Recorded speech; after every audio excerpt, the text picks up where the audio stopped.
Squirrels are known for saving, but with the help of AARP, they won't be the only ones. From planning to budgeting, AARP is here to help you stretch your dollar further. So take on today and every day with AARP. Learn how at takeontoday.aarp. Golic and Wingo on ESPN Radio and ESPN News, presented by Progressive Insurance. All phone guests join us on the Shell Pennzoil Performance Line as we are getting you set for what should be a fantastic Friday and a fantastic holiday weekend, as most people will have the 3-day weekend to celebrate. Glad you're with us. Chris Canny in on Golic and Wingo. For Mike Golic, Trey Wingo here with you. We are presented by Progressive Insurance. All phone guests join us on the Shell Pennzoil Performance Line. It's going to be a big weekend in sports, man. Yes, big weekend in sports, big weekend in the backyard, because you got to have the grill going and something cold to drink. Actually, now this is important. And my guy, Herm Edwards. Hello. Always now, of course, at Arizona State, Herm, forks up, we love you. Always used to say people need to get it straight between a barbecue and a cookout. Okay, he had a line in the sand that he was not willing to cross. Hot dogs and hamburgers, that is not a barbecue. That's a cookout. That's a cookout. Herm is very adamant about that. So doing a barbecue, we're talking chicken, we're talking pulled pork, we're talking meats and ribs, all that kind of stuff. That's a barbecue. Herm will die on that hill. That's a cookout is hamburgers and hot dogs. A barbecue is something else. Seemed like somebody fooled him in the past. He thought he was showing up for a barbecue where there was some ribs and some wings and all of that, and all he had was burgers and dogs. Dogs and burgers. Somebody tricked Coach. Yeah. That ain't right. That ain't right, you Coach. You can get him once. You can't get him twice. Okay? That's my guy. That's my road dog right there. So whether you're having a barbecue or a cookout, this weekend, we hope you enjoy. One is the really unofficial start to summer, because summer doesn't start until June 21st. Hashtag summer solstice. Brett will tell you about it later, even though we won't ask him to. He'll just jump in. But again, Memorial Day weekend is really the official start of the summer holiday season. And this hour of Golic and Wingo is brought to you by La Quinta Inns and Suites. Book at LQ.com and win at business. And we'll start with what's trending, and the Houston Rockets are trending, baby. 2 straight wins over the defending Golden State Warrior champions. Eric Gordon came off the bench with 24, and his steal in the last possession secured Houston's 98-94 win Thursday. The Rockets now lead 3-2 and can knock out the Golden State Warriors Game 6 Saturday at Oracle. A lot of the storylines after this game was about Chris Paul and the 18-point second half he put together. But Eric Gordon was right behind him with 17 in the second half and 10 in the fourth quarter. Talk about being clutch, coming up with the plays down the stretch, being able to get Kevin Durant off his feet, the 3 free throws, being able to drive the ball into the lane and get the layup, and then, of course, being able to finish with that big 3-pointer late in that ball game. Eric Gordon was a factor coming in off the bench, and you see in the Golden State Warriors losses, Eric Gordon is averaging over 21 points. In the Golden State Warriors wins, Eric Gordon is a no-show, only averaging 13 points. So clearly he's a factor in this series. Now, it'll just be interesting to see what Mike D'Antoni does if Chris Paul isn't able to go. Is Eric Gordon an option to come off of the bench, or is he going to have to be inserted into the starting lineup? So then the question becomes, as we've talked about a little bit this morning, what would you do if you're Mike D'Antoni? Do you say, Chris Paul, limp out there, give me everything you got because they're down and they're bleeding, we got to knock them out? Or do you go, buddy, we're going to try and win this one without you, but we got home court for a reason.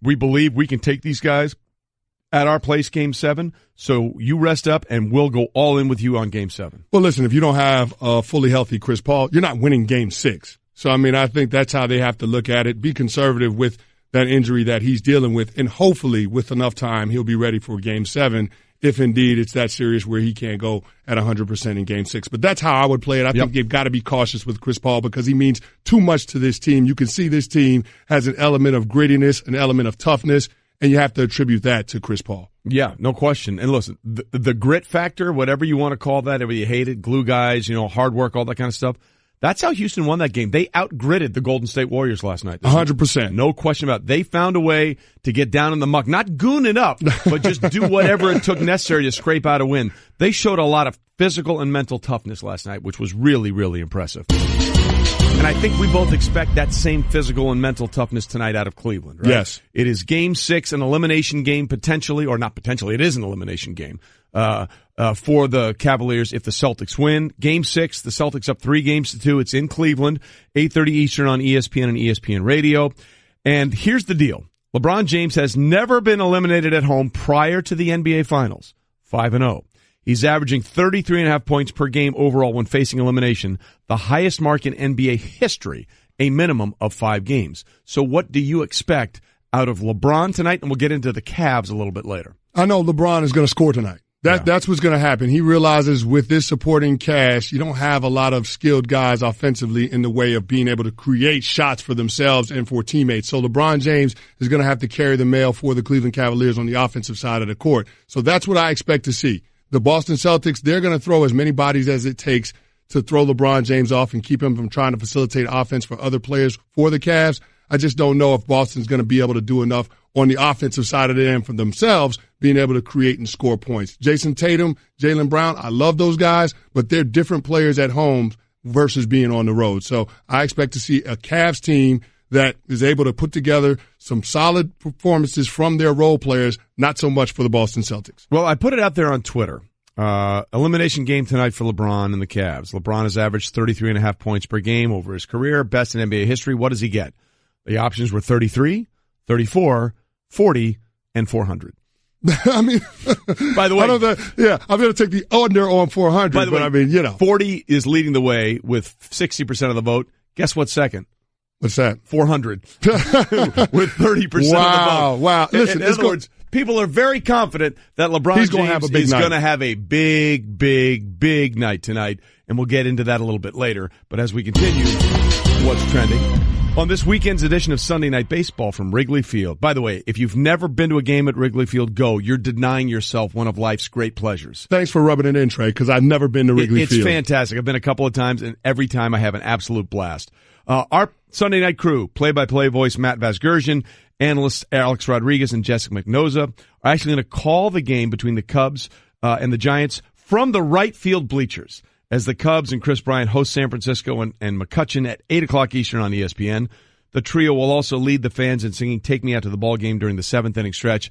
I think this is an awesome idea. Absolutely, it's an awesome idea. Are you kidding me? I mean, having them do that and part of the lead, Take Me Out to the Ball Game chant, I love stuff like that. I love hearing those stories, but you're looking at these two teams and you're saying to yourself, okay, the Cubs, they're not as good as we thought they would be. Now, obviously, it's early. We're not even at the third mark of the season. They haven't played 60 games yet, so it's still early, but we thought the Cubs would be better than what they are right now currently. So I'm interested to see that team and what they're going to be able to do moving forward, because they got to put together a little bit of a run here with the Brewers doing what they're doing. Yeah, the only really tough news for them or good news for them is, they're in fourth place in their division, but they're only 3.5 games back. Exactly. It's not like early. Milwaukee is it's running early. away with it, and we'll see whether the Cardinals, the Pirates, or the Cubs can catch them. I think we can safely conclude for the Reds, we look forward to seeing you in 2019. All right, that was what's trending. Golic and Wingo with you. Chris Canny is in for Mike Golic. And, you always see, Chris, you were a former NFL player, and you have taken a new career path, and you're doing very well, obviously. You work at ESPN 98.7 New York, and you're up here all the time when Golic is away, and it's great. You're doing a great job. You always like to see people find a second career and a second passion once their playing careers are over. You've done that successfully, and our next guest has also done it remarkably successfully. And look, I bump into him about 4 or 5 times a year at different events. I'm always delighted to talk to him, especially about what's he doing now. 4-time NFL Pro Bowler Eddie George joins us now on the Shell Pennzoil Performance Line, taking synthetic motor oil performance to a whole new level. Make the switch to Pennzoil Synthetics today. And if we're talking about performance, Eddie George, you're the perfect guest to have on because that's what you do now. You are a very successful actor and performer. You've performed on Broadway, and pretty soon you're coming to the Hartford region here in Connecticut to be in Chicago. First of all, thanks for being with us. When did you know, when your playing days were over, that you wanted to get into this line of work? Oh, man, when did I know? I think it really didn't appeal to me maybe until about 3-4 years into my commentating careers. I was working with Fox for a little while, and I initially wanted to become a better commentator, and I said, well, let me take some theater lessons so I could feel more comfortable in front of the camera and have camera presence and just be myself and so forth. And as I got into it, I realized that the two worlds don't exist. It's not going to help me do that. When the red light comes on, it just comes on. And I just fell in love with the art of storytelling. It was something about being in front of a live audience that really allowed me to become alive again, much like I did on the football field. I had to rely on other castmates, much like I had to rely on other teammates to tell a story. It just really resonated with me on so many levels. And at that particular time, I was able to take a lot of the things that I was going through when I left the game of football with doubt and fear and frustration, excitement. You taking all of that energy and filtering that through the voice of a character, of a story, and through writing and all the elements of acting. And it was very therapeutic, and it's cathartic for me. So I really have enjoyed the process of becoming a character and telling a story and getting lost in that. Eddie, when the curtains come up, is that same feeling that you have when you're running out of the tunnel on Sunday? Yes, Chris. I mean, you know that feeling, man. You know, every time the Jets come over the stadium and after they sing the anthem, you're hearing the roar of the crowd, you know, looking at your teammates, you know, realizing that you're playing for something greater than yourself. You know, you have only a few falls maybe to accomplish a goal. That feeling never goes away. But now, as I wait in the wings of a stage, it's the same thing. You know, only this time I know the outcome of the play, and I know I'm not going to get hurt seriously if I'm careful. You can get hurt on stage, but you know, it's a great feeling. Every night that I've done Broadway, when I did Broadway in New York, it felt like a Super Bowl. And it was 8 shows a week. And it definitely at the end of the game, you know, at the end of the show, it just really, it felt like I was at the end of the game. You know, you pour so much of your energy into it. You have a chance to relive it every night. It's truly exhausting. Eddie George with us, 4-time Pro Bowl running back, now, of course, starring in Chicago, touring across the country. He has been on Broadway in Chicago, and I want to get into more of the acting experience in a minute, but you just alluded to the rush of acting on stage being like the rush of getting ready to play a game when the anthem is being played and the Jets fly over. Obviously, there's been a lot of conversation over the last few days, Eddie, about the changes in the NFL's anthem policy. The players, if they're on the field, like when you were playing, you were always in the locker room before, or for most of the time, you were in the locker room before the anthem was played because that policy changed in 2009. So what's your take on what the NFL is trying to do with saying you can either stay in the locker room or if you're going to be on the field, you have to stand?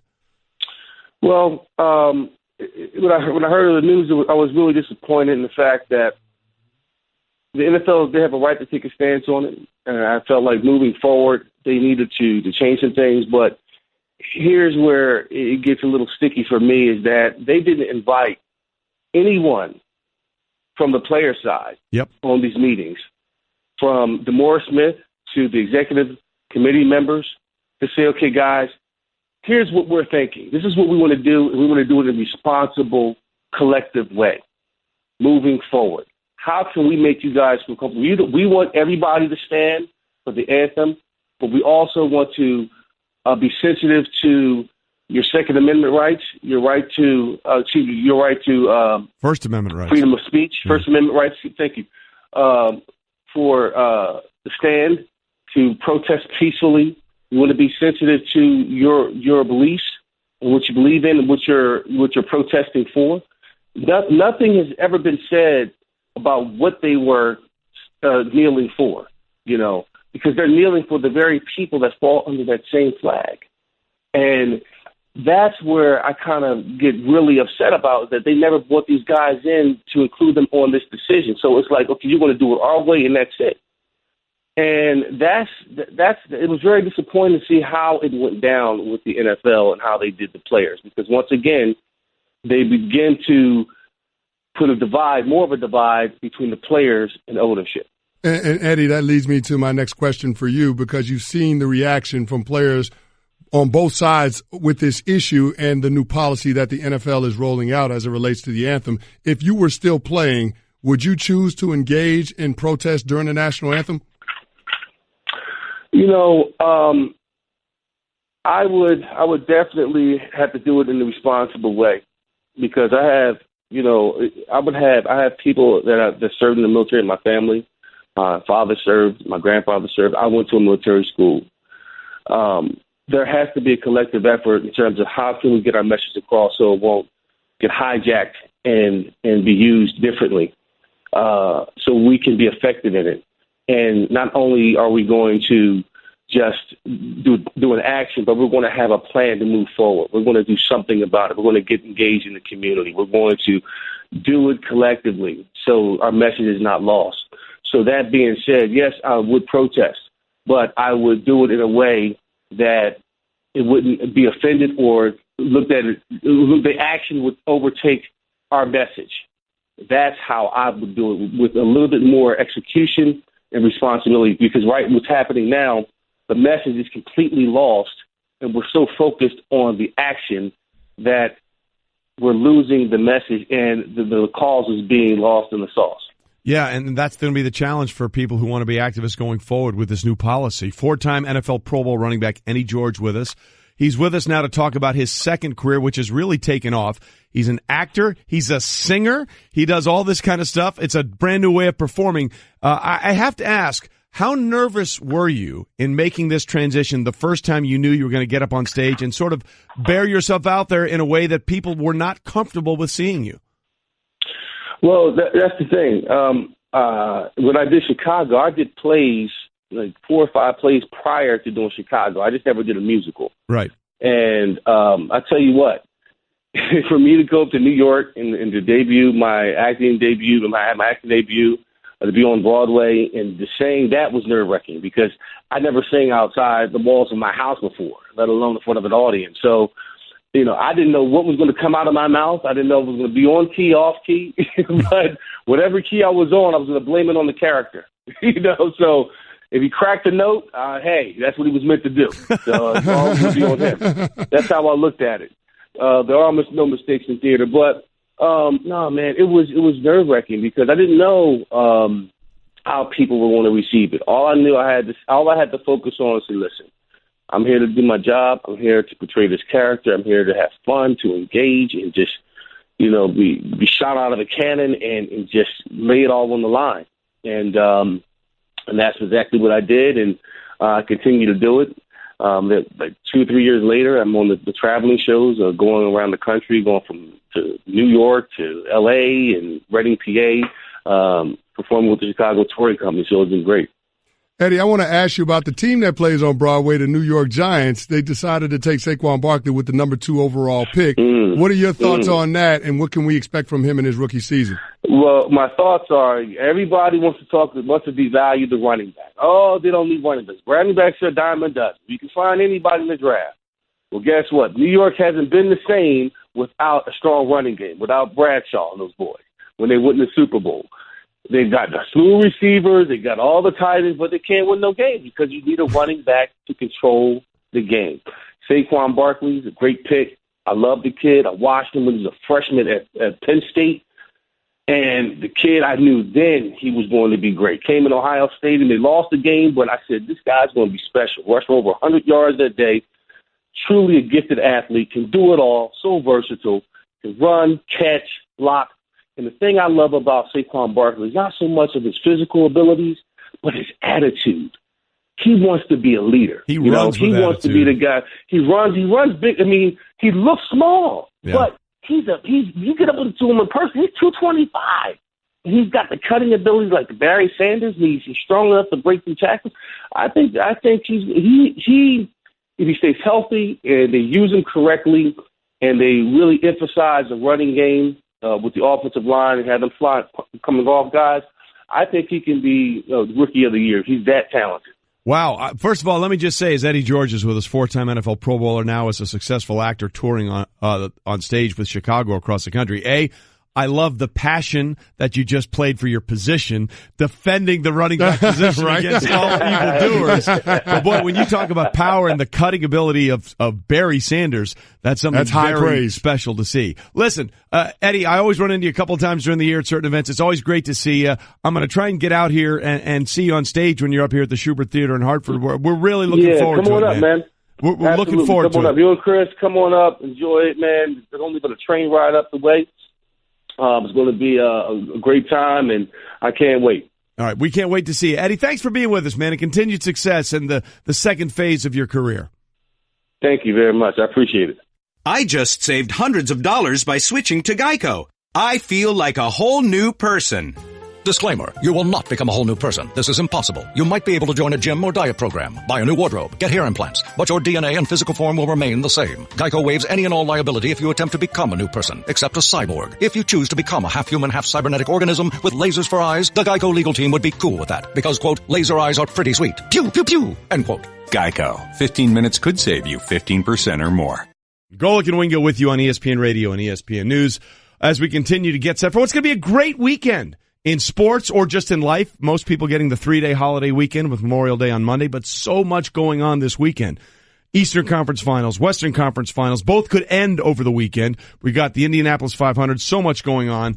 And speaking of hot takes, Ryan Hollins, our ESPN NBA analyst, joins us in studio, and I have to share this story because hot take. We were making fun of Brett for his Bob Dylan take. As he walks into the studio, he's trying to convince Chris Canty that Nick Foles should be the starter over Carson Wentz in Philadelphia. Come on!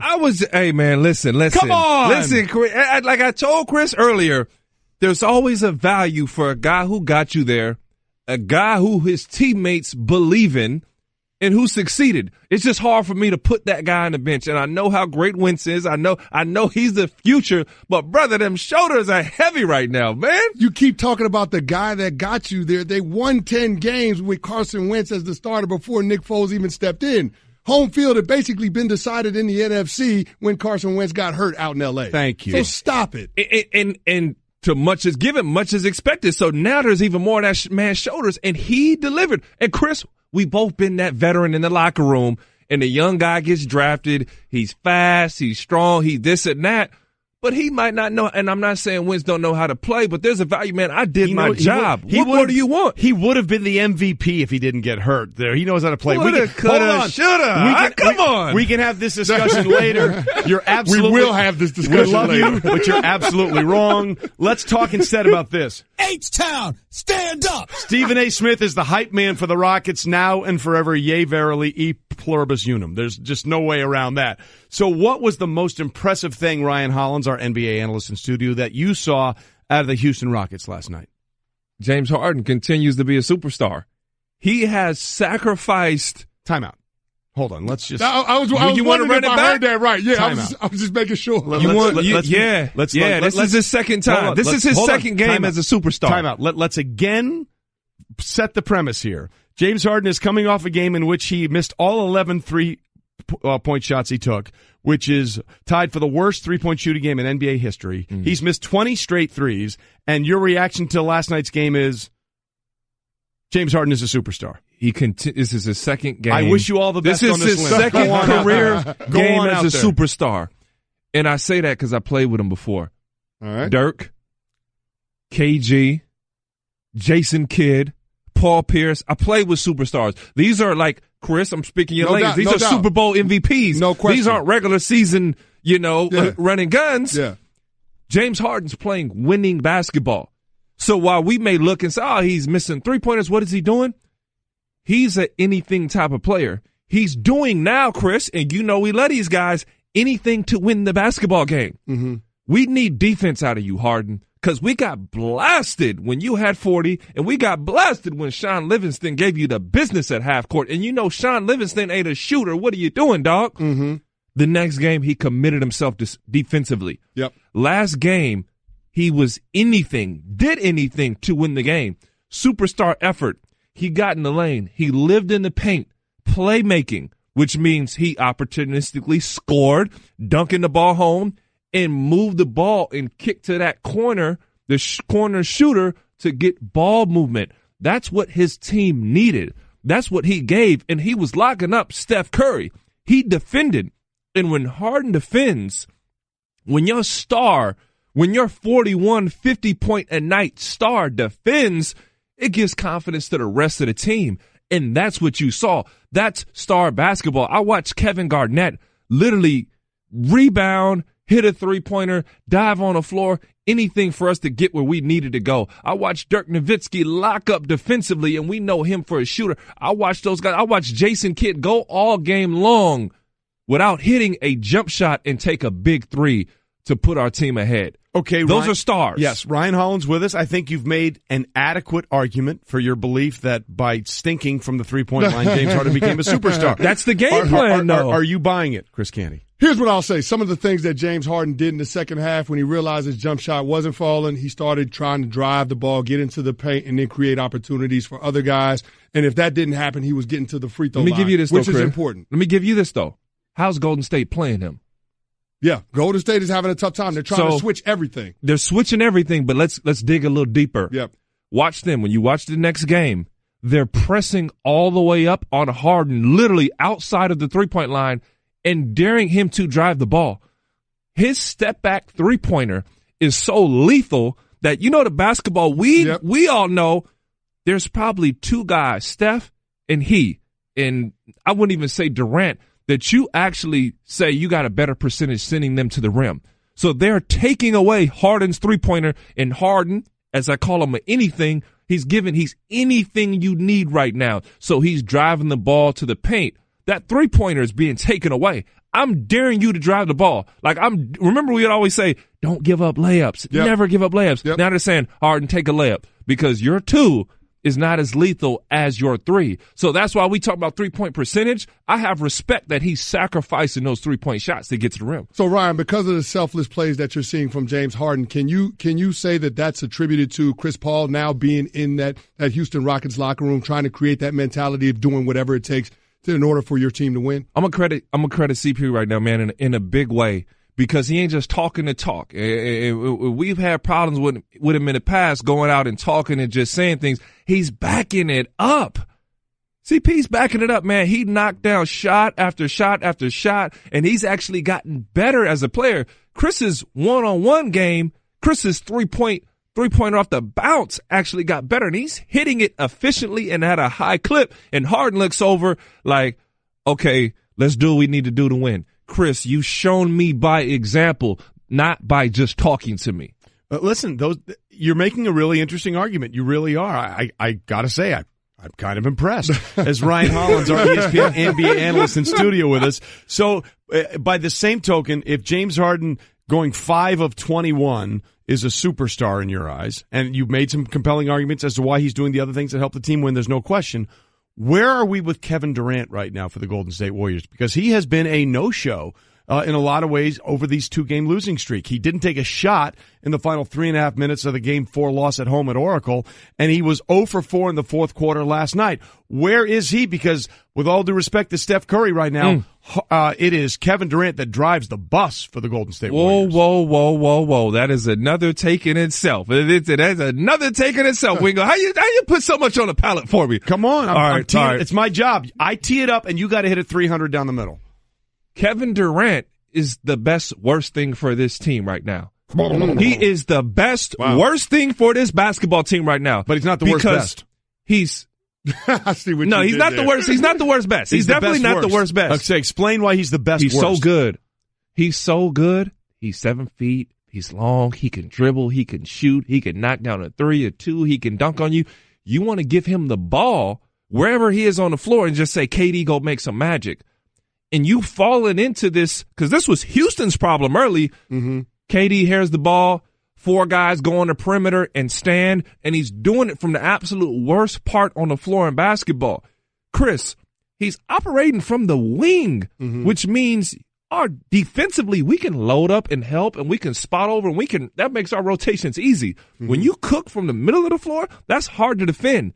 And Golden State ain't never played hold the ball, one-on-one isolation basketball. So that is tearing the Warriors. That was not the Warriors. He's tearing the Warriors apart. Steve Kerr needs to start coaching, man, because that ain't coaching just running, side post-ups for KD, especially down the stretch. And that's the thing, Ryan. We see the Golden State Warriors doing things that are uncharacteristic of this team, especially on the offensive end in this series. KD's fault. So I guess I have the question of, was it the Houston pressure, or is it just the Golden State Warriors relying too much on Kevin Durant?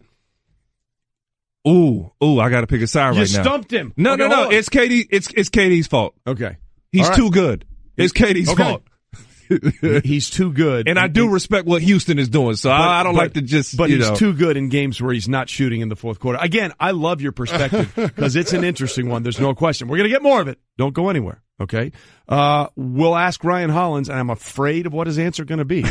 What should we expect? What should we expect from LeBron James tonight? 35 or more, considering what he's done in most of his elimination games. We'll get to that after this. All right, Golic and Wingo with you. Chris Canny in for Mike Golic. Hot Take Hollins is here as well. We're reminding you that baseball season is underway. Tune in tomorrow as Chris Bryant and the Cubs host the Giants, presented by Barbasol Razors. Coverage begins at 3:30 Eastern on ESPN Radio, ESPNradio.com, and the ESPN app. For those that weren't with us last segment, A, what the hell were you thinking? B, James Harden is a superstar in Ryan Hollins' eyes because he struggled from the three-point line the last two games. And actually, the way he said it kind of made sense. All the way. Come on. I was confused for a minute. But he took us there. And then, of course, he said everything to do with the Warriors is Kevin Durant's fault because he's the best worst they have. Which, again, I'm still trying to figure out. So I'm kind of scared, but we're going down this road, hot take. Ryan Hollins is here with us, NBA analyst.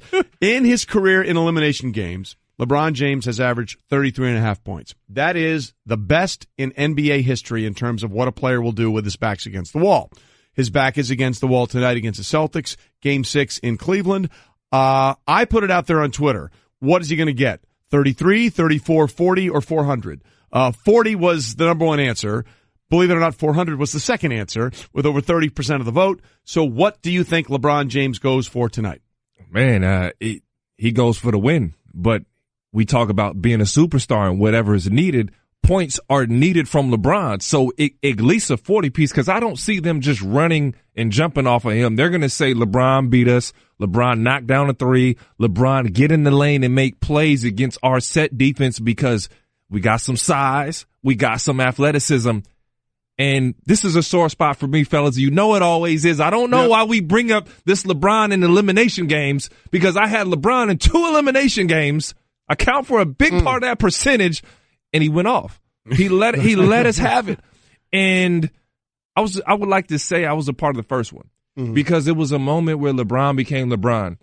And the game before looked much like what we just saw. Stoic look on his face, didn't seem too interested. We were calling him soft in the Celtics locker room. Oh, he ain't got it. We got this. He's not gonna come in the ball. But this was dancing LeBron. This was why don't you give LeBron, ask for change for $1, he'll never give you the fourth quarter. This was that LeBron. Wow. Okay. That LeBron is long gone. He's long gone. And yeah, I remember when he left because he took my NBA championship ring with him. That's what we were getting. But I've just seen it from him before. And I know his supporting cast may not be there, but he has an element, man.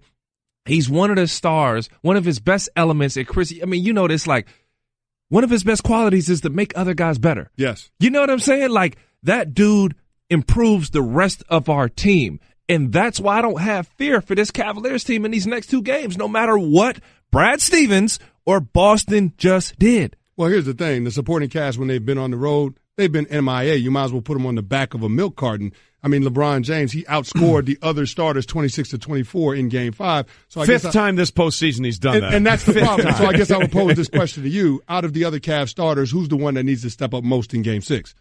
Who's the one who needs to step up most? And I'm going to say needs to step up most is Kevin Love. Why? I know what I'm getting out of Korver. He's proved it. He's in one of them zones. It's just open shot, done. Open shot, done. Open shot, make. Bucket, bucket, bucket. I don't know what I'm getting out of K-Love. And K-Love is supposed to be one of those consistent guys for me. So Kevin, one of my former teammates, he's one of the most cerebral, intelligent guys I've ever known. He's got to find out where his zone is. He's got to find out, am I going to work from the elbows? Am I going to work for the block? Where's my matchup going to be? Because Boston matches up with him well, okay? But I think if he takes his time, he's patient, he gets in the lane, he waits just a beat longer, he can get off that right-hand hook, he can run the floor, he can get some extra opportunities, keep Tristan Thompson in there, and he can work the glass right off of Tristan. But he is going to have to be a guy that we know what we get out of. All right, so you say it's all on Kevin Love if they're going to really step up and help LeBron and win this game to force a Game 7. If the Celtics are going to close it out tonight in about 30 seconds that we have left, who's the one player that's going to be the dagger thrower for Boston? Ooh, the dagger thrower for Boston. I like what Tatum did, but I think Horford has to be big. And maybe not scoring, but anything type of player, because those are superstars, guys. Those are superstars. Chris, now you're with me. Now you're nodding your head. I think Horford has to facilitate. He's got to talk on defense, which he has been doing. And he's got to point guard those guys out there. He's got to calm them down when they get in those sporadic moments or LeBron brings down the house with a big dunk. It would have to be Horford to step in and just be that calming superstar. I don't know if I'm calling him a superstar, but that common influence, that winning influence in the game. Well, maybe you'll call him a superstar after he goes 0 for 11 from 3. Oh, my God. Just kidding. Hey, watch Harden's defense. No, I will. And watch him in the lane, I agree with you. I just took the easy shot. That's all I did. I actually agree with your point. Hot Take Hollins, we always love you to have it on the show. Thanks for being with us. Coming up, it's a Friday on a holiday weekend, so we are going to get your party started next and early the right way. Stay with us. I just saved hundreds of dollars by switching to Geico. I feel like a whole new person. Disclaimer, you will not become a whole new person. This is impossible. You might be able to join a gym or diet program, buy a new wardrobe, get hair implants, but your DNA and physical form will remain the same. Geico waives any and all liability if you attempt to become a new person, except a cyborg. If you choose to become a half-human, half-cybernetic organism with lasers for eyes, the Geico legal team would be cool with that, because, quote, laser eyes are pretty sweet. Pew, pew, pew, end quote. Geico. 15 minutes could save you 15% or more. Well, we are getting ready for a Friday morning on ESPN Radio and ESPN News. Golic and Wingo with you. Glad you're with us. Chris Canty in for Mike Golic, Trey Wingo here, presented by Progressive Insurance. All phone guests will join us on the Shell Pennzoil Performance Line. It is not only a Friday morning ahead of a weekend, Chris.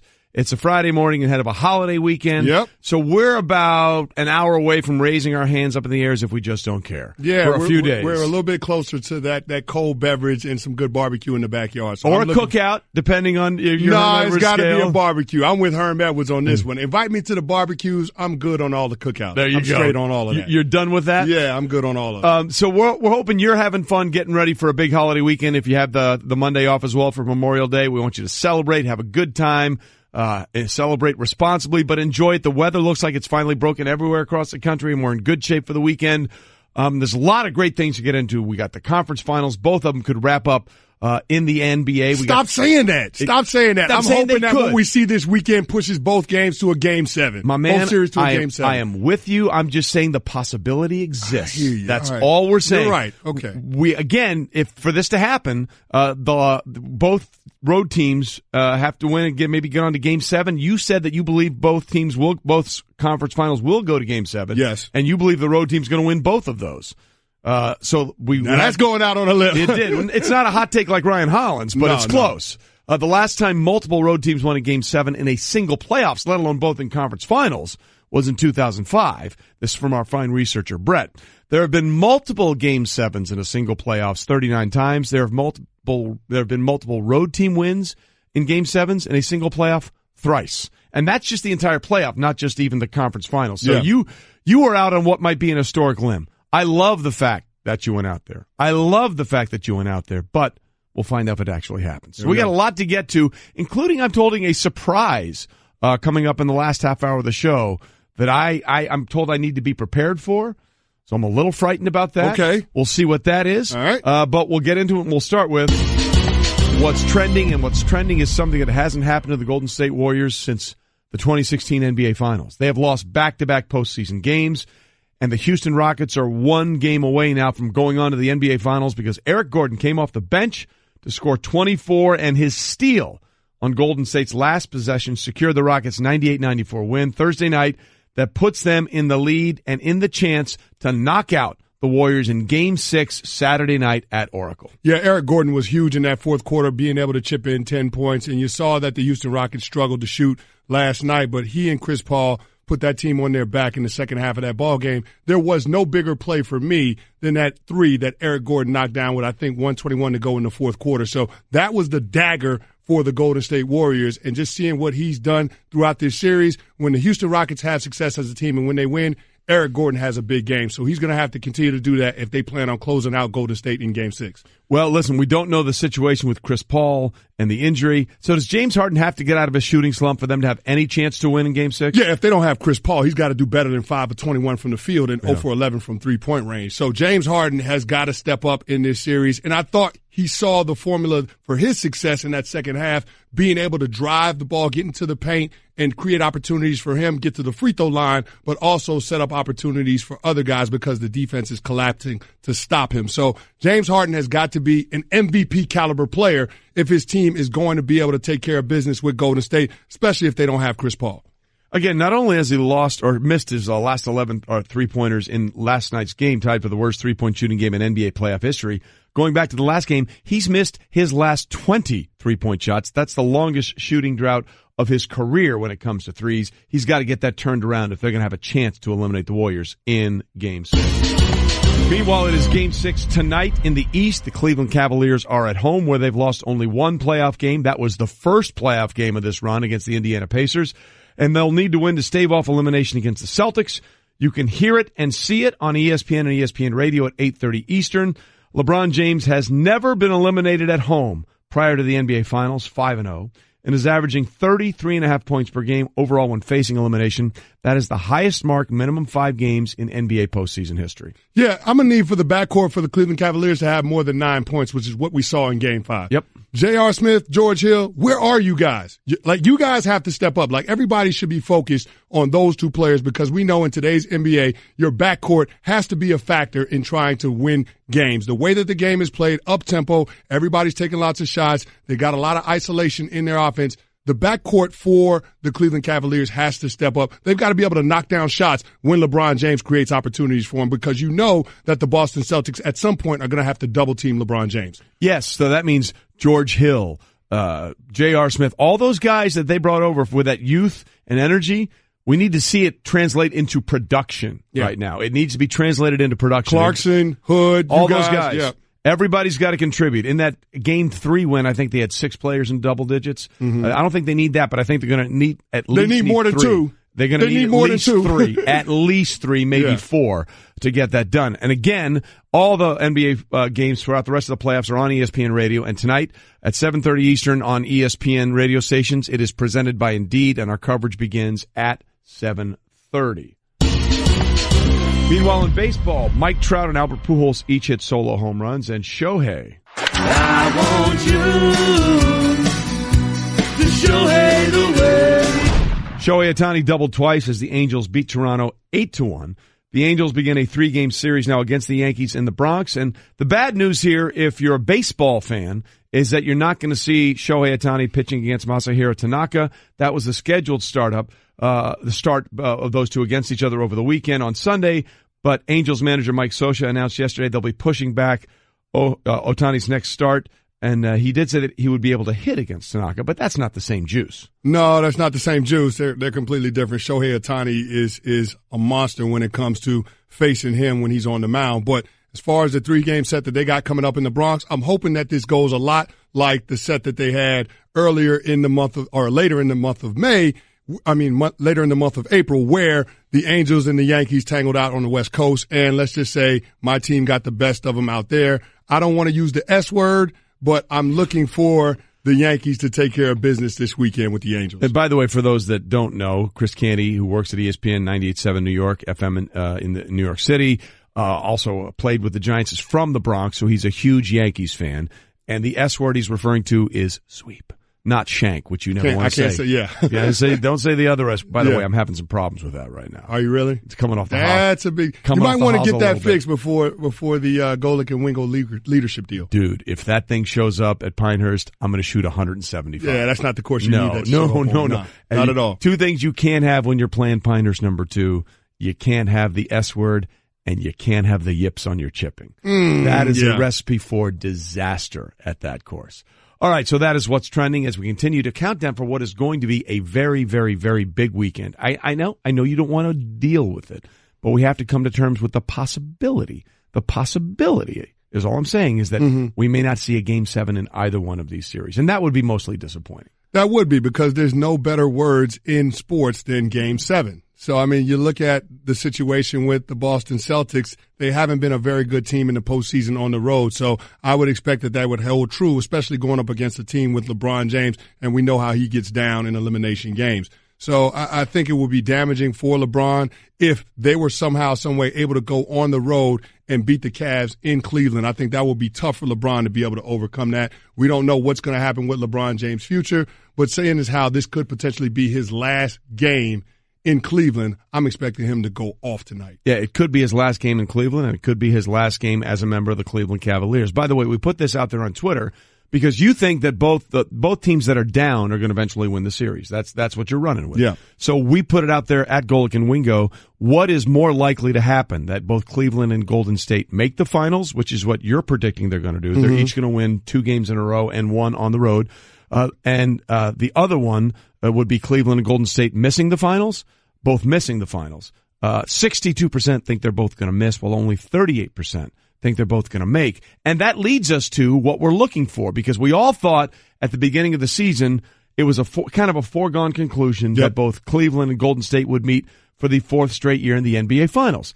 And our fine researcher, Brett, came up with what that would be. So, Brett, if it happens for a 4th straight time, this would be a what with Golden State and Cleveland? I'm going to need Stanzik's help on this one, I think. It's a tetralogy, is it not? It is tetralogy. You're confusing who did what for you on the show Okay, today. I'm sorry. Well, normally words are Brett's Just say the staff. genre. Okay, the staff. There you go. A tetralogy would be something that happens 4 straight times. Yes. Right? So we've had a trilogy already, and now we're looking forward to a tetralogy. A tetralogy. It's hard to say 5 times fast. It's hard to say for me once, apparently. We're not saying we're looking forward to it, but it is a possibility that there might be a tetralogy, which would be the 4th time in a row that these 2 teams would meet in the NBA Finals. Would that be good or bad for the NBA? I think it'd be great for the NBA, only because you're talking about arguably the most talented team in the NBA, which is the Golden State Warriors.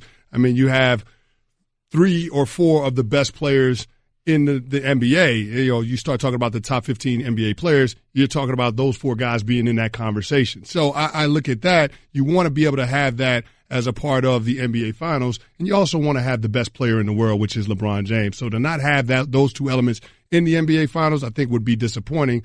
That being said, I think it'd be more intriguing if the Golden State Warriors weren't somehow in the equation in terms of representing the West in the NBA Finals. I feel like the field would be opened up. You'd feel like the team coming out of the East would actually have a chance of winning it. No, there's no question about that. In fact, when the first thing I thought of when we saw the Rockets push the Warriors to the brink of elimination, every team not named the Warriors still playing in the NBA had this thought. Anything's possible! That, of course, was Kevin Garnett's chant after the Celtics won the NBA championship in 2008 with the trio, Paul Pierce, Ray Allen, and Kevin Garnett leading the way. The idea that somehow the Warriors look mortal.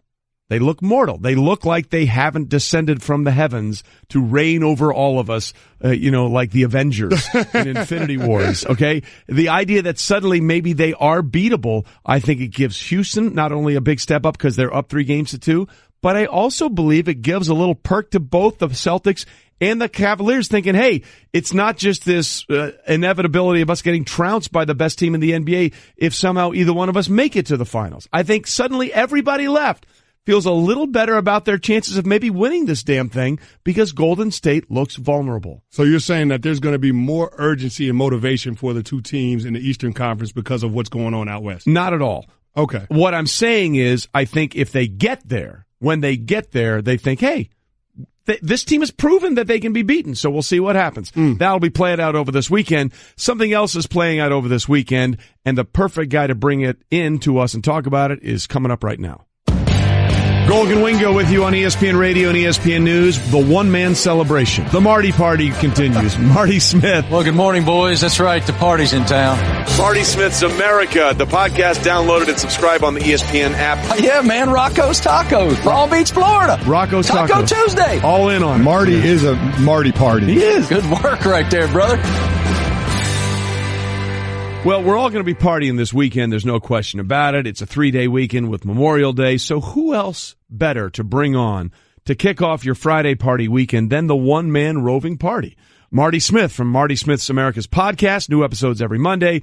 He's at the Indianapolis 500, and he joins us now. Marty, first and foremost, your legendary trip of the world continues as you're now in Indianapolis, and I understand you just got off the track taking a lap around the Indianapolis 500 Motor Speedway. How the hell did that go?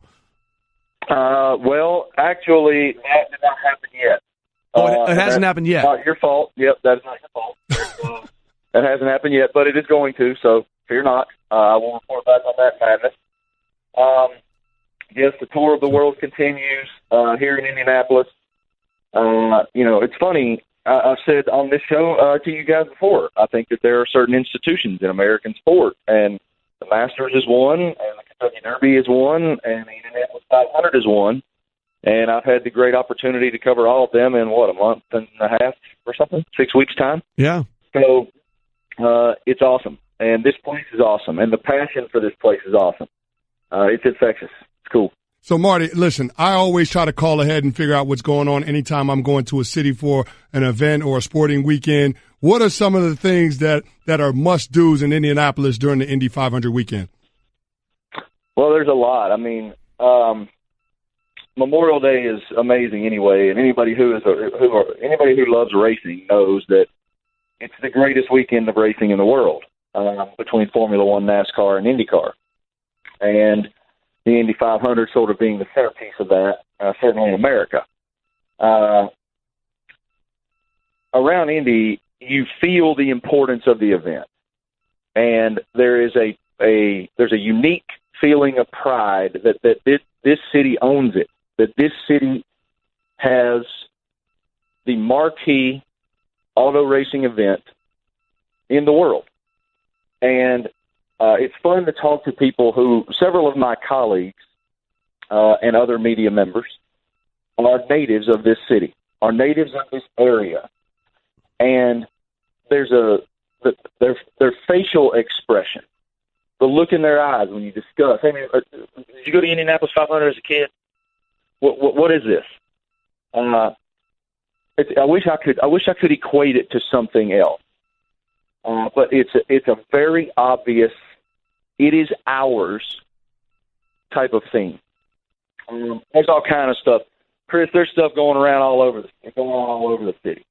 There are some restaurants when you come to Indianapolis that are musts. Everybody knows about St. Elmo's, and everybody knows about their shrimp cocktail. And everybody knows that when you eat it and you take a big old hack out of that cocktail sauce, you better buckle up tight because it has so much horseradish in it. Your nose is going to start running. You're going to start crying. You're going to hop up, and you're going to go to the water. You're going to go to the water to try to remedy the situation, and it's the wrong play. The water only accentuates the burn. Yeah, I've made that mistake once, Marty, at St. Elmo. There's no question about it. As Marty Smith, the Marty Party, is with us as he is getting ready for the Indianapolis 500. But, again, just so people understand what Marty is doing, and we're calling it the podcast Marty Smith's America because he's literally going everywhere. He's at the Indianapolis 500. You just finished your trek into the Grand Canyon with Nebraska football coach Scott Frost. For those, I've been to the Grand Canyon a bunch of times. I took my kids there so they understood the significance of it. What was that like? Because you can't put into words, Marty, or take a picture that really explains the Grand Canyon. You have to see it to believe it, and you guys went deep into it. What was the impression you got? So I want to try to lay out the whole thing. So just to give a little context on what actually happened. So we're doing, for the Marty Smith's America TV show, we're doing pieces with Nick Saban, Jimbo Fisher, Scott Frost, Jim Harbaugh, and Dabo Swinney. And that will air June 14th on ESPN2 at 8 o'clock at night.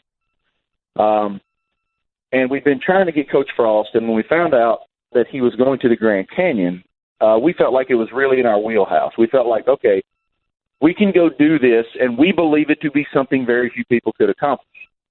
So let's go. And I had the Preakness. Was the Preakness last weekend? Yes. Yeah. Yes. This is where he is. Okay, wow. He's traveled so much. So, the concept of time has left you. Yeah. Forgive me. It seems like 2 years ago. So I had the Preakness last weekend, And then I went down and played at the Alabama football golf tournament, the Alabama Athletics golf tournament. And then from there, I was going to go over through. I was going to fly through Dallas, from Birmingham through Dallas to Phoenix, and where my producer Jonathan Wiley was going to pick me up with our boys that shoot everything for us, that are our camera guys and audio guy.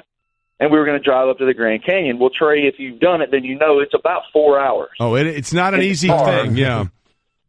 From the Phoenix airport, from Sky Harbor to the Grand Canyon. Well, my flight got pushed, and it got pushed, and it got pushed. I ultimately landed in Phoenix around midnight. So they grabbed me, scooped me up.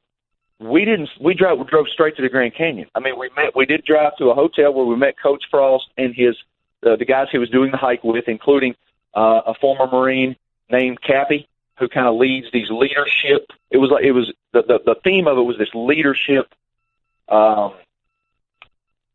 leadership building tactics. Let's call it that. Okay. So it's like the leadership retreat we're doing to go to Pinehurst, although yours was actually a leadership retreat. We're just doing it to play golf. Yeah, it sounds very similar. In fact, I'm sure it was just as taxing.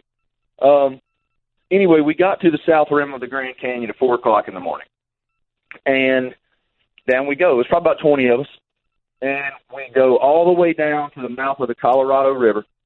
We crossed the Colorado River, and going down was difficult. I mean, it's anybody who's done any endurance athletics knows that if anybody who's run the Boston Marathon, for example, it's hard on your thighs because it's a net downward race, a net downhill race. So you get down to the bottom, and you're at the Colorado River, and we did a great interview with Coach there about his leadership philosophies and the person he is and all that's new in his life. He's newly married. He has a new child.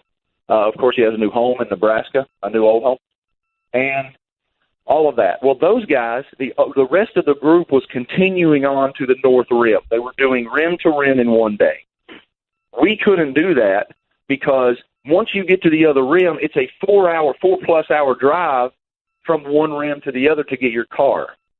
So we turned around and we went back where we came from. And we have learned in the aftermath of this that is it's somewhat dangerous and very, I think, difficult to do. It took us about 13 hours.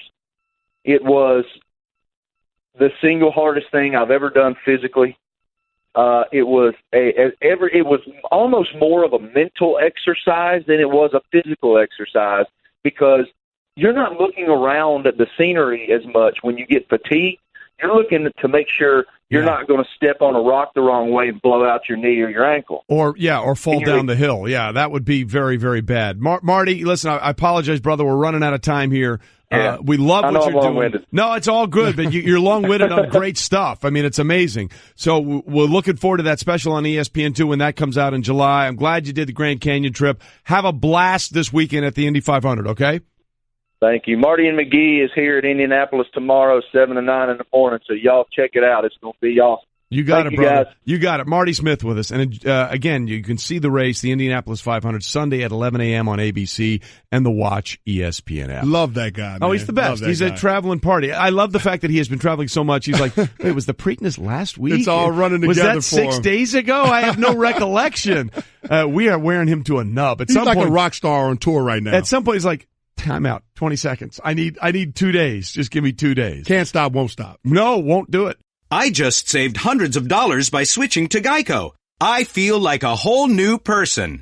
Disclaimer, you will not become a whole new person. This is impossible. You might be able to join a gym or diet program, buy a new wardrobe, get hair implants, but your DNA and physical form will remain the same. Geico waives any and all liability if you attempt to become a new person, except a cyborg. If you choose to become a half-human, half-cybernetic organism with lasers for eyes, the Geico legal team would be cool with that, because, quote, laser eyes are pretty sweet. Pew, pew, pew, end quote. Geico. 15 minutes could save you 15% or more.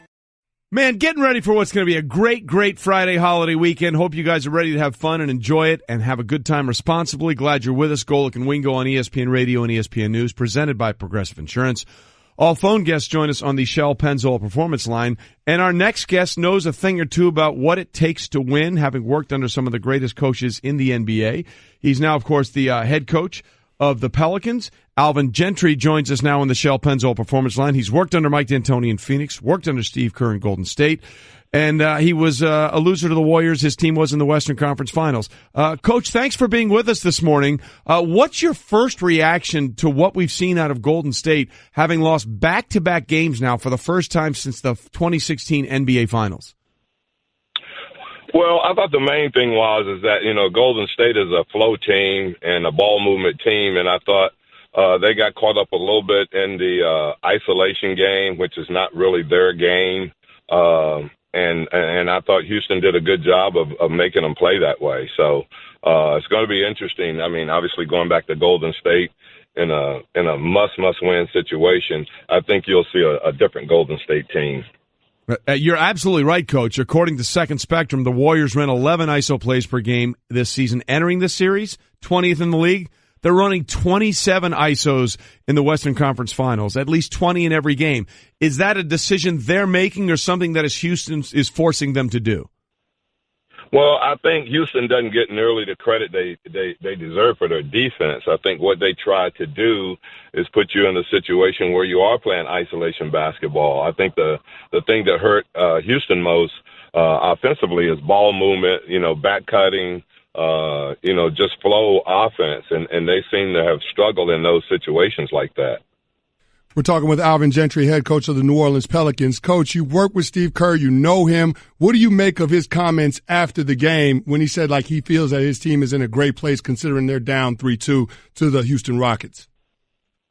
Well, they are really a confident team, and why wouldn't there be? They won 2 out of the last 3 championships, and have faced even the championship that we won there. We were down in 2 of the series, going on the road. So they're coming back home to play. I think they feel like they're capable of winning a home game, and then I think they're capable of winning on anyone's floor. So they are a confident group, but I also think that Houston feel like they got them right where they need to be, and this is why they played for the home court advantage. No question. They said they were obsessed with trying to find ways to beat the Warriors all season long. Daryl Morey, the Rockets GM, did, and we'll see if they can close them out in Game 6. Alvin Gentry with us, head coach of the Pelicans, and there's an interesting coaching decision that needs to be made here, Coach, by Mike D'Antoni. Obviously, Chris Paul is hurt. That hamstring, a hamstring injury, they can linger, they can take forever. So what do you do? Let's say he's medically cleared to play, but he's nowhere near as effective as he's going to be. Do you say, hey, we got him down, we're going to try and knock him out here in Game 6 with whatever you got for us? Or, look, I need you at your best, and we fought for Game 7 for 82 games for a reason. Let's get you as healthy as you can possibly be for Game 7. If we win Game 6 without you, great. But we know then we come back to Game 7 in our building, and we've got you at the best you can possibly be. How would you play that? Boy, that's the $1 million decision right there. And I think in that situation, I think that if CP is not completely healthy, I'm not real sure if they will play him. For the very reason that you said, they may need him for Game 7. I think they feel confident in the other guys, but obviously he's been a big part of the reason that they're up 3-2 right now. So I think if he's healthy and if he thinks he can help the team, there's no way CP will not play. But I do think that if he feels like he's going to hurt the team, that he won't go out there and play. Coach, what have you seen from Kevin Durant in the last 2 fourth quarters? We're talking about Game 4 and Game 5 of this series. He didn't make a shot last night. He was 0 for 4 from the field in the fourth quarter. What are you seeing from him, and why isn't he able to be effective in the clutch? I think one of the things is that, they've been real physical with him, and that's really about the only way that you can play him. You have to get into his airspace. You got to try to body him over the place. Obviously, P.J. Tucker has done a good job with that. They played multiple guys on him. Ariza have done that. I thought Ariza did a great job of just trying to get into him and understanding that there was going to be a couple of fouls that he would have to take. But they've done a good job, and I think because of the isolation basketball and Golden State not moving the ball like they're accustomed to, then all of a sudden Kevin Durant is trying to overpower people, and I think that plays into Houston's hand right there. Alvin Gentry with us, the head coach of the Pelicans. Let's shift it over to the Eastern Conference. LeBron James and the Cavs are backed into a corner, down 3-2. They have the Celtics in their building for Game 6 tonight. Coach, we all know what the stats say. LeBron James is going to come out firing. He averages 33.5 points in elimination games, best in NBA history. What do you expect not only from LeBron, but from the other Cavs? Because somebody else besides LeBron James has got to have to give them some consistent output on offense if they're going to force a Game 7. Well, first of all, I don't think there's anybody out there that's willing to bet against LeBron, and they're down 3-2. It's just the way things have gone in this league the last 8 years. Exactly. He's going to bring it, but I don't know if they can get by this unless they have someone else step up. You look at the starting backcourt, and they've had like 7 points the last 2 games, and the ones that they've lost. So obviously somebody else has have to step up. I think you'll see Kevin Love play a much better game, and I think LeBron will try to get other people involved early so that he can feel like he's going to have some help down the stretch there. I think he feels confident that he's going to be able to get his, but he's going to have someone else step up with him. Coach, in these potential elimination games, is the youth and inexperience from a lot of the guys on the Boston Celtics going to work against them, or is this a situation where everybody should trust Brad Stevens because he's a head coach and he's one of the best in the business? Well, I think what you have is that you got a bunch of good players also. Brad is a heck of a coach, but, you see what Jason Tatum is doing, what Jaylen Brown is doing, and they're a real confident group. This is not a group that feels like, hey, we're rookies and this may be a nervous situation. I think you saw Jason Tatum last night say, we love this situation. We invite this situation, and I think you're going to see those guys step up also. Well, it's going to be interesting. Listen, we have the potential for both series to end in Game 6 or both go Game 7. If I had to say to you, Alvin Gentry, you got to choose. Either they're both eliminated in Game 6 or we're seeing a Game 7 in both of these series. Where would you hedge your bets?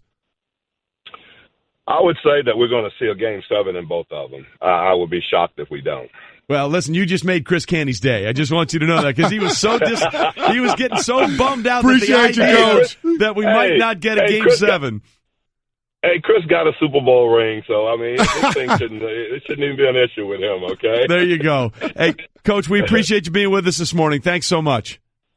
All right, sounds good, guys. You guys be good. Alvin Gentry, head coach of the New Orleans Pelicans. So you're happy. You did a little happy dance. Yeah, just a little bit. Because listen, we're going to get some Game 7s. I'm here for the drama. I want the theater in all of this, man. The storylines. You want to see the Game 7s, right? Yeah. That's what we want to see. We want to see it all play out. And the Golden State Warriors not disposing of the Houston Rockets, in 5 or 6 games. I think this is something that we're excited to watch because everybody was looking at this series as, okay, this is going to be the de facto NBA Finals. Look, as part of the pettiest show on radio, I'm here for all of it. I'm here for all the pettiness and everything we can get.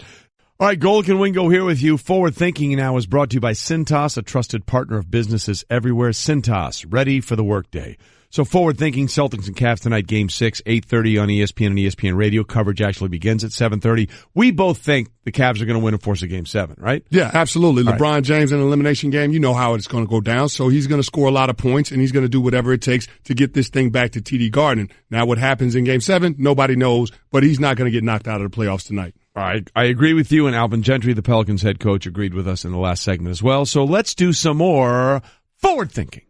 It's the Carb Day game that's captivating a nation. Garlic bread is my favorite food. I could honestly eat it for every meal. Making everyone who hears it fatter. No, why would I get fat? Bread makes you fat. Bread makes you fat? Now with your host, researcher Brett, it's bread-tomology. Take a guess where that came from. Brett's got your answer. Here are the categories. Bread. Just bread. All right. As if we're not making him too much of a star already, we've got another bread-omology segment, and this one is bread-omology. Right? Yeah, so it's Carb Day, of course. Well, not really, but it is. Yeah. It's Carburetor Carburetor Day. Day. It Carb Day, It's Carburetor Day at the Indianapolis 500, so we've just completely corrupted that and called it Carb Day. Yeah. Trey, you have your holidays, I have mine. There you go. Celebrate it. You put the size in seismology, big guy. So you said earlier the bun was the least important part of the burger, and Agreed. You saw through the glass. I had a conniption over here. Everybody did. Stanzik went nuts. Canny went nuts. I'm just saying, if you had to eliminate one part of the burger, I'm taking the bun out, and I'll be happy with everything else. Anyway, so I took the liberty of listing out the top five breads in my eyes. Top 5 breads, Brett's breads. Or in bread-omology. We're starting at number 5. Number 5. Number 5, talking about the breakfast essential. We're Probably the most irreplaceable bread on the list, the bagel. Okay, I have some questions. If it's the most irreplaceable, why is it number 5? Well, it's not the best. It's just the most irreplaceable. But you said the most irreplaceable means its value is intrinsic. This is my list, Trey, okay? Brett, I'm with you on that one. The versatility of the bagel is what's important here. But you're not going to get anything that's like a bagel other than maybe a Bialy, and Bialys are okay. Bialys are like skinny bagels. Number four. It's light. It's a little bit sweet. It's great for French toast or as a burger bun. Or talking about brioche. Brioche French toast, I'm with you. I can go there. Although brioche is so niche because you can make French toast with so many other things. I think you may have brioche bread a little high on the. I'll give you top 10. Top 10, right? Yeah. Not in the top 5. Bagel should absolutely be ahead of brioche, no question. Yeah. Number 3, the king of the flatbread. This is probably the best vehicle for mopping up sauce in the entire world of bread. Talking about naan. Naan. This is a very controversial list. Naan is also, if you ask the control room, it's John's favorite. Number 1. Best bread there is. Big Ted John. Wow. So you explain yourself. You obviously disagree with the list if it's the best bread and he's got it at 3. Get yourself a nice spicy curry, the garlic naan, and go to town. I can't. I'll give you bagel, even though I didn't like your reasoning for it. Brioche and naan are right out. They're not in the top 5. Yeah, I'm having none of that, is what I'm saying. No.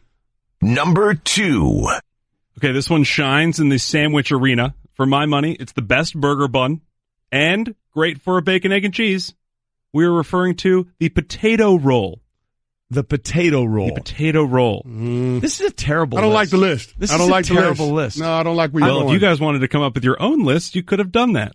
No, sir, we were busy hosting a show. I apologize. We were every 5 hours we'll go, hey, Brett, say something. We're busy doing all the something other stuff. slightly Show's more 4 important. hours, Trey. Okay, so yes, but I have prep. So we've got bagel, which is in, right, Chris? Yeah, bagel. Brioche, no. Naan, we're having none of that. None. Potato roll, no. So you have to redeem this list at number 1. I'm sorry you guys aren't cultured like I am. Okay. Number 1. At the top, it is not even close. Have you heard of the French word croustillant? Yes. It is the crustiness, the sound, the unassailable quality of a perfect loaf of bread. Yes. In terms of pure flavor here, can't beat this one. Versatility-wise, you can fire it up for a panini, toast. Just get to it. Go with a charcuterie board. It is not a croissant. What is it? It is the sourdough boule. Sourdough. This is terrible. This is awful list. I think this list is worthy of the second spectrum stat sound. This is terrible. That was an awful list. You put croissant. Croissant's not even a bread. Croissant's a pastry. Okay, it's the same. It's the semantics. Come on, what are we talking about? Croissant That's like saying pie is your favorite bread. Focaccia bread should be in there. Focaccia bread should be in there. You guys are overthinking it. Just go with a biscuit. There you go. A good old biscuit. Come on, man. Give me some biscuits and gravy. Biscuits with fried chicken. Biscuits. This is biscuits and gravy. Naan, get out. Brioche, get out. Sourdough, I like, but no. Brett, this is the one time you failed us. I want you to know that. And we'll try and redeem yourself next week. Okay, so we both got the Cavs tonight, right? Yeah, both got the Cavs tonight. And we think there's going to be a Game 7 with the Warriors and Rockets, right? Yes. We have to be on board with that. That's what we're going to get this holiday weekend. So enjoy your carb day, even though it was ruined by Brettomology and the worst list he's ever put together. For everyone here at Golic and Wingo, including our fine guest host, Chris Canty, have a great Memorial Day weekend and enjoy it and have a good time responsibly. We'll see you next week.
I just saved hundreds of dollars by switching to Geico. I feel like a whole new person. Disclaimer, you will not become a whole new person. This is impossible. You might be able to join a gym or diet program, buy a new wardrobe, get hair implants, but your DNA and physical form will remain the same. Geico waives any and all liability if you attempt to become a new person, except a cyborg. If you choose to become a half-human, half-cybernetic organism with lasers for eyes, the Geico legal team would be cool with that, because, quote, laser eyes are pretty sweet. Pew, pew, pew, end quote. Geico. 15 minutes could save you 15% or more.